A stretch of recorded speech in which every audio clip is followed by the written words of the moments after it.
ये 90 का दौर था। बाबरी मस्जिद बनाम राम मंदिर का मसला उरूज पर था। 1992 में मैनपुरी के एक जनसभा में सपा के कद्दावर नेता मुलायम सिंह यादव और बसपा के करता धरता कांशीराम इटावा लोकसभा उपचुनाव में जीत के बाद लोगों के सामने थे। वहीं पास एक सलवार कमीज पहने 36 साल की महिला खड़ी हुई थी। नारा लगा, मिले मुलायम कांशीराम, हवा में उड़ गए जय श्री राम। समय बदला, उस महिला के हाथ में कांशीराम बसपा का भविष्य सौंप गए। महिला उत्तर प्रदेश की मुख्यमंत्री बनी। लेकिन वक्त की खासियत है, वो तेजी से बदलता है। उस महिला का भी बदला और वो अभी राजनीतिक तौर पर हाशिए पर चली गई है। देश में हिंदुत्व की लहर है। इसी लहर का हिस्सा बनने की कवायद में 2021 में उसने एक सम्मेलन कराया, प्रबुद्ध सम्मेलन, और नारा लगा जय श्री राम। ये इस महिला का राजनीतिक सफर है, जिसने हवा में उड़ गए जय श्री राम से लेकर जय श्री राम तक का देशाटन किया। ये कहानी उत्तर प्रदेश की पूर्व मुख्यमंत्री और बसपा प्रमुख मायावती की है, जिनकी राजनीति और निजी जीवन कच्ची पगडंडियों से होकर पक्के सड़क तक का फासला तय करता है। बारंबार प्रणाम, मैं सूरज कुमार। मायावती को देश का सबसे बड़ा दलित चेहरा कहा जाता है। उनकी पार्टी बसपा एक राष्ट्रीय पार्टी है, लेकिन पिछले कुछ सालों से उसका जनाधार सिकुड़ता जा रहा है, जिसका सबसे बड़ा कारण है मायावती की सक्रिय राजनीति से अनुपस्थिति। एक समय यूपी पर राज करने वाली बसपा का मौजूदा समय में मात्र एक विधायक है और अब 4 बार उत्तर प्रदेश की मुख्यमंत्री रह चुकी मायावती ने अपने उत्तराधिकारी का भी ऐलान कर दिया है।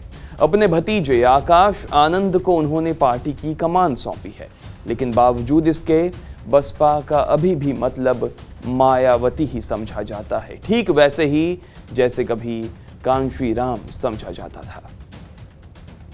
15 जनवरी 1956 को मायावती का जन्म नई दिल्ली में एक सरकारी कर्मचारी प्रभुदयाल के यहाँ हुआ। मायावती का पूरा नाम है मायावती प्रभुदास। पिता डाक विभाग में काम करते थे। बहन जी के गांव का नाम है बादलपुर, जो यूपी के गौतम बुद्ध जिले में आता है।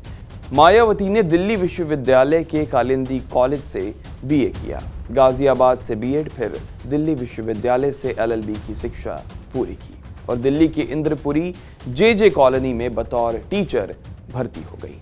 पढ़ने लिखने का शौक था तो आईएएस की भी तैयारी शुरू कर दी। लेकिन आपकी कहानी कब किस मोड़ पर बदल जाए पता नहीं। मायावती की मुलाकात कांशीराम से हुई।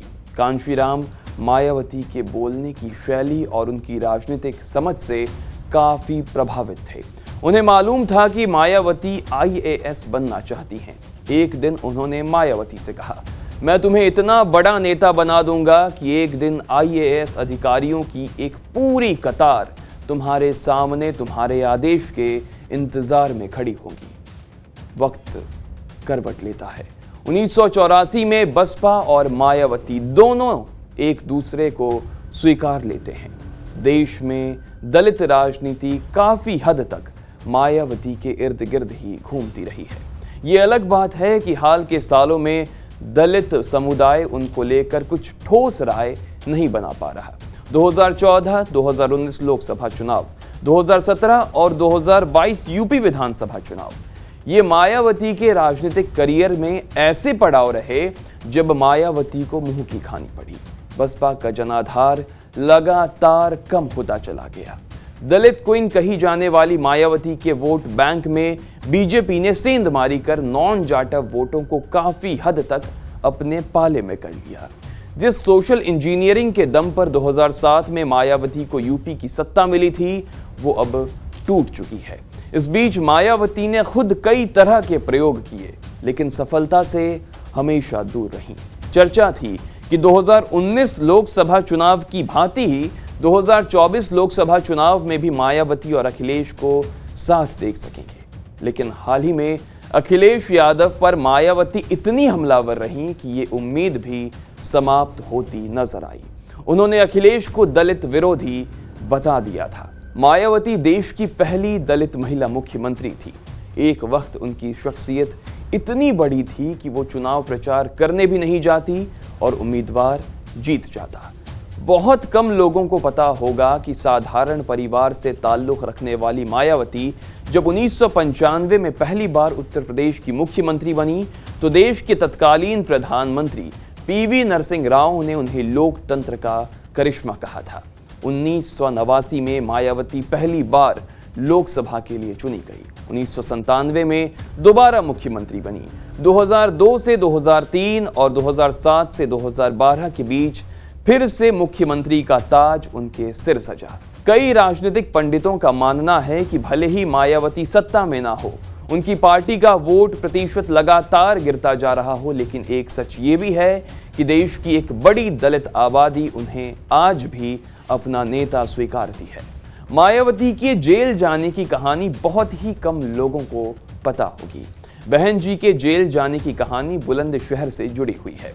बुलंदशहर में मायावती और एक डीएम के बीच मत पत्र देखने के लिए छीना झपटी और हाथापाई हो गई थी। दिसंबर 1991 की यह घटना है। मायावती को तब बुलंदशहर से तब के इलाहाबाद के नैनी सेंट्रल जेल ले जाया गया था। पेशी के बाद लौटते वक्त एक दरोगा मायावती का एनकाउंटर भी करना चाहता था। मायावती लखनऊ पैसेंजर से इलाहाबाद आ रही थी। ट्रेन रुकने पर साथ में चल रहे स्कॉट के दरोगा ने नीचे उतरकर पैदल चलने को कहा। रेलवे लाइन क्रॉस करते समय दरोगा ने मायावती की हत्या करने के इरादे से अपनी रिवॉल्वर निकाल ली। ट्रेन के उसी कोच में सफर कर रहे आर्मी वालों ने दरोगा को खबरदार करते हुए कहा कि गोली मत चलाना। आर्मी वालों के कहने पर दरोगा डर गया। इसके बाद मायावती को रिक्शे पर बैठाकर पुलिस लाइन ले जाया गया। मायावती ने दरोगा की शिकायत करते हुए जेल सुप्रिंटेंडेंट को लिखित दरखास्त लिखी। कभी कांशीराम और मायावती के साथ काम कर चुके सरवर हुसैन ने एक साक्षात्कार में मायावती के बारे में ये बात कही थी। मायावती जब चौथी बार उत्तर प्रदेश की मुख्यमंत्री चुनी गई तो उन्होंने अपना 5 साल का कार्यकाल पूरा किया था। 1960 के बाद वो ऐसा करने वाली यूपी की पहली मुख्यमंत्री थी। हालांकि सियासत में रुतबा बढ़ने के साथ साथ कई घोटालों में भी नाम उजागर उनके होते रहे।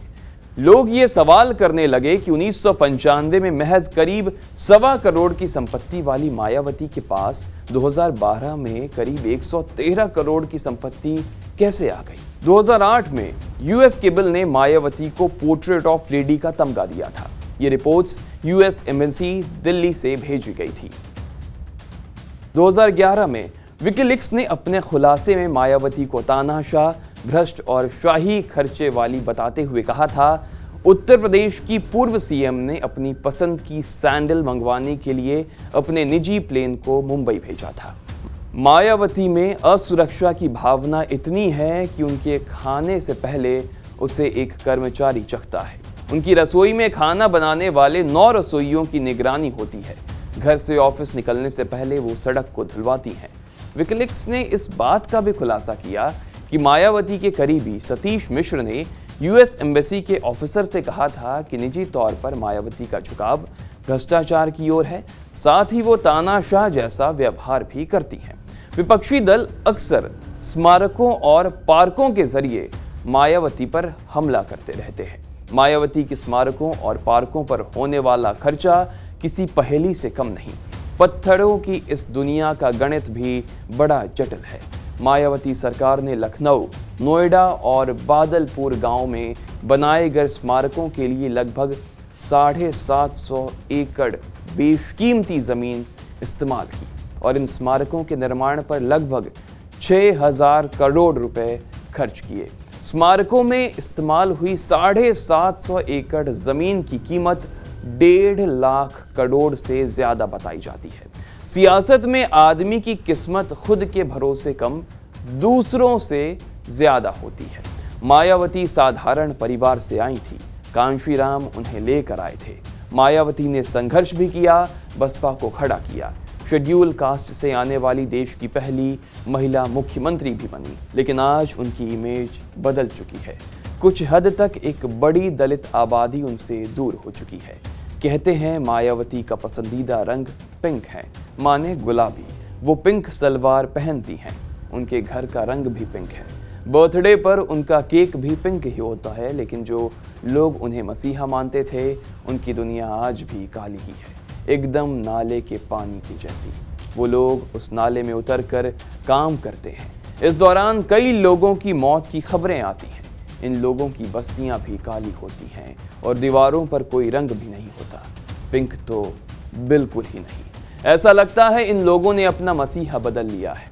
मायावती ने ये जताया है कि बहुत दिनों तक वो अब सियासत नहीं करने वाली हैं। तभी आकाश आनंद को बसपा ने अपना उत्तराधिकारी बनाया है। लेकिन जो लोग मायावती से दूर चले गए, वो आकाश आनंद के लिए बसपा में क्या वापस आएंगे? फिलहाल इसकी एक बड़ी वजह दिखाई नहीं पड़ती। मायावती की गुलाबी दुनिया ने उन्हें दलितों का तथा कथित नेता बना दिया है। अब से कुछ ही महीनों बाद आम चुनाव होने वाले हैं, लेकिन इस मर्तबा भी सबकी नज़र मायावती पर होगी, आकाश आनंद पर नहीं। इसी तरह की खबरों के लिए जुड़े रहें TV9 डिजिटल के साथ।